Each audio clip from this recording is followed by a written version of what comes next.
meus amores, tudo bem com vocês? Olha só, hoje nós iniciamos o livro 2 de artes, tá? Tá sinalizado em todo o quadro. E mesmo assim, ainda vai ter gente que vai me mandar mensagem dizendo assim: tia, a atividade que a senhora passou é no livro 1 ou no livro 2. Só não vou mandar porque hoje não vai ter atividade de arte, tá? Mas nós vamos conversar no livro 2 quando tem aí a arte rupestre. Vamos lá? Tá na página 128 do livro de vocês. Para começar, diz assim: a história que vem antes da história. Pronto, o Valkyrie endoidou. Tá dizendo que é a história que vem antes da história. Já ouviu uma coisa dessa? Impossível. Mas vamos ver agora que é possível. Quando diz assim: quando você ouve o termo pré-história, o que lhe vem à mente? Como você acha que era a vida dos povos naquela época? O que comia, como se locomovia, do que gostavam? Hoje no Globo Repórter. Mentira, hoje na aula de artes, tá? Então diz assim: pré-história é o nome dado a um período muito longo de tempo, o maior deles que houve na existência humana. Vixe, Maria, então teve muita coisa nessa pré-história, viu? Assim como as épocas que vieram depois, ao longo da pré-história, houve modificações nos hábitos dos seres humanos. Que hábitos são esses, Valkyria? Alimentares, de locomoção, entre outros. E de maneira como eles percebiam o mundo. Vejamos, se pré-história, pré é o que vem antes, e história é o que significa que vem depois? Não. Pré é o que vem antes. Pré-história, portanto, significa um período que vem antes da história. Mas o que já aconteceu não faz parte da história e dos nossos antepassados? Ou o que separa? O que separa a história da pré-história? O que aconteceu antes mesmo de ser considerado história, que estava na pré-história, faz parte da nossa história. Mas o que muda de pré-história para a história? Está lá na página 129, que diz assim: mesmo com muitas divergências entre os estudiosos, convencionou-se a invenção da escrita em aproximadamente 4.000 anos antes de Cristo como o ponto que separa a pré-história da história, tá, gente?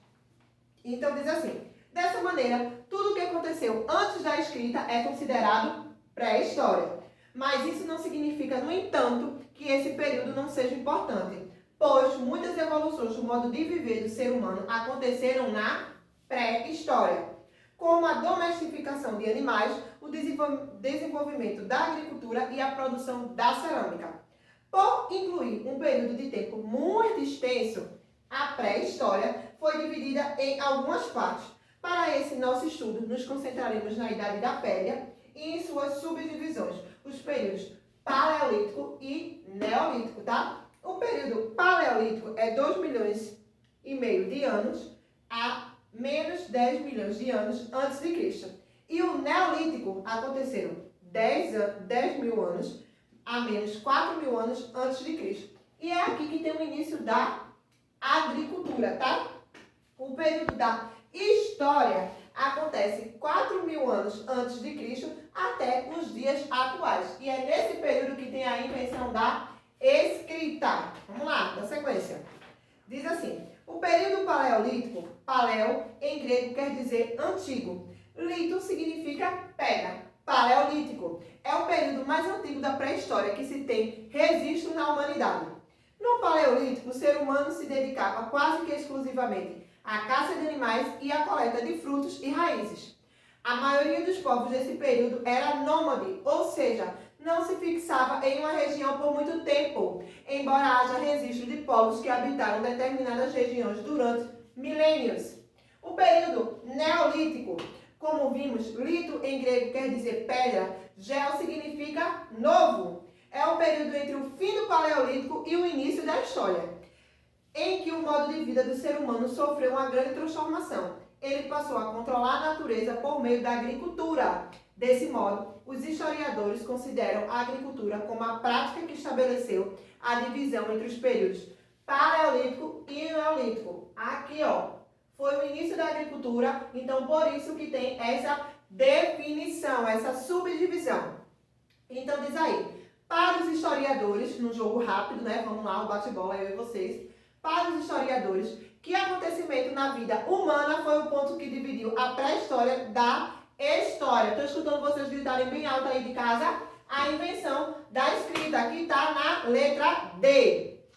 Arte na pré-história. Desde quando se pintou na pré-história? Valkyrie, os homens lá não sabiam nem escrever porque eles iam pintar. Vamos lá estudar. Não se sabe como os povos que viveram na pré-história descobriram que era possível pintar em paredes de calcário. Vamos lá descobrir o que é calcário. Rocha sedimentar formada por acúmulo de sedimentos, constituída principalmente de carbonato de cálcio e magnésio. Vocês vão ver isso logo que tem aí, tá? Nem desde quando se começou a pintar. Acredita-se que as primeiras pinturas e gravuras tenham surgido 40 mil anos antes de Cristo e 11 mil anos antes de Cristo. A gente datava do período paleolítico, tá? Período em que já havia diversidade de ferramentas para o cotidiano, domínio do fogo e no qual o corpo dos seres humanos pré-históricos já era semelhante ao do ser humano moderno. Já era assim, né? Feito nosso, lindo e maravilhoso. Então vamos lá.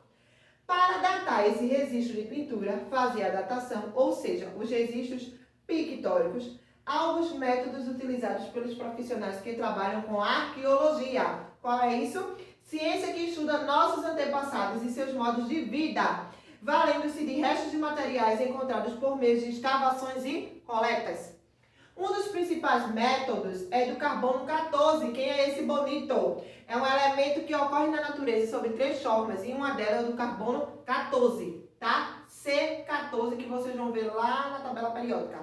Com ele, é possível saber aproximadamente a época em que uma pintura pré-histórica foi feita. E vocês vão estudar também com Tia Ila quando for lá em Ciências. Elemento que informa com certa precisão quando esse registro foi feito. Então, ele é muito importante, o carbono 14. Por que se pintava na pré-história? Vamos descobrir também. Os primeiros registros artísticos da história da humanidade a que temos acesso foram feitos durante a pré-história. Por meio deles, é possível compreender que já naquela época os seres humanos tinham uma linguagem com símbolos que serviam para comunicar ideias, tá?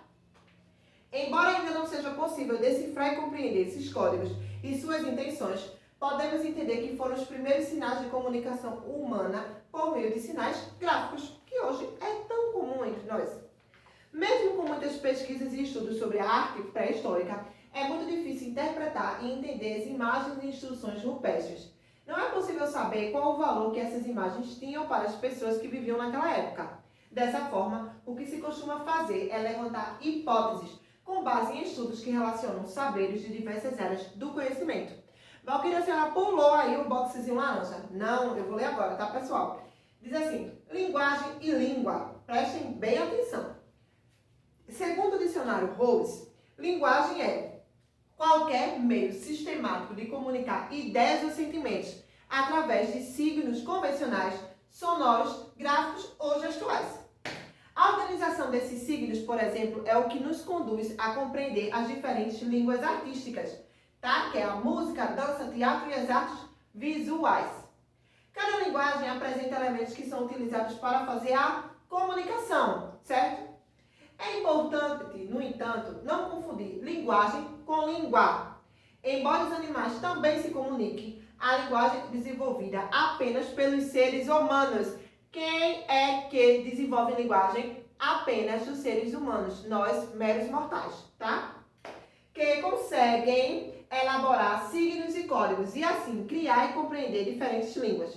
Já o idioma ou a língua é um conjunto de expressões orais ou gestuais usadas para a comunicação. Aí o livro traz 2 hipóteses sobre o significado das pinturas rupestres. Uma das hipóteses é que essas imagens não se tratavam apenas de representação. Por exemplo, como os povos pré-históricos viviam sobretudo da caça, as representações das imagens de alguns animais poderiam ser, para eles, o próprio ato de caça. Como se capturava um animal e o retivessem naquelas paredes das cavernas. Continua lá na página 132. E o outro, ele vai trazer uma história meio macabra, tá, gente? Então vamos lá. Outra hipótese é que dos seres humanos pré-históricos acreditavam que podia haver algo além do corpo físico dos seres vivos, como a alma. Assim, se havia a crença de que um animal caçado tinha uma alma ou uma espécie de duplicação. Veja lá, o gato tem o quê? Uma septiplicação. Tem 7 vidas, né? Dizem. No momento em que matavam, ele ficava vagando. Portanto, registrar essa imagem na parede seria uma forma de reter a alma do animal junto a seu corpo físico. Essa retenção da imagem na parede poderia revelar a intenção do ser humano pré-histórico em reconciliar-se com sua caça. Mata-se o animal, mas devolve a ele sua alma, mantida em sua aparência registrada na pintura. E atualmente, quais são os motivos que levam as pessoas a se comunicarem por meio de registros gráficos? Compare esses motivos com as possibilidades que levaram o ser humano a se comunicar e a registrar seus signos gráficos durante a pré-história. Aí ele traz um box aqui. Para que serve? Se você recebesse esta mensagem de um amigo pelo celular, como a interpretaria? Imagine-se uma sequência de emojis feita nos dias atuais em um aplicativo de celular fosse descoberta por alguém em um futuro mais distante, daqui a 30 anos, quando vocês vão ter uns 40 anos, né? E eu, Ave Maria, eu quero nem dizer. Será que essas imagens fariam o mesmo sentido para as pessoas do futuro, como fazem para nós na atualidade? Será que saberiam que nariz aumentado pode representar uma pessoa que mentiu, que o polegar para baixo pode sinalizar algo negativo ou reprovável, e que uma mão no rosto com os olhos fechados pode denotar culpa, arrependimento ou vergonha? E se para essas pessoas tudo isso significa outra coisa? Não gostaríamos de ter nossas mensagens de expressão mal interpretadas, não é mesmo? É preciso ter cuidado para não afirmarmos algo sobre uma imagem registrada em outra época com base nos costumes e no modo de viver que temos atualmente. O que chamamos de contexto sociocultural? Assim, estudar a pré-história nos ajuda a olhar para as outras culturas sem preconceitos e a compreender nossa época e sua diversidade cultural sem juízos de valor. Tá, sexto ano? Hoje eu estou encerrando a aula, a semana que vem a gente vem para a parte do mas o que é arte rupestre, certo? Beijo, estou morrendo de saudade de vocês.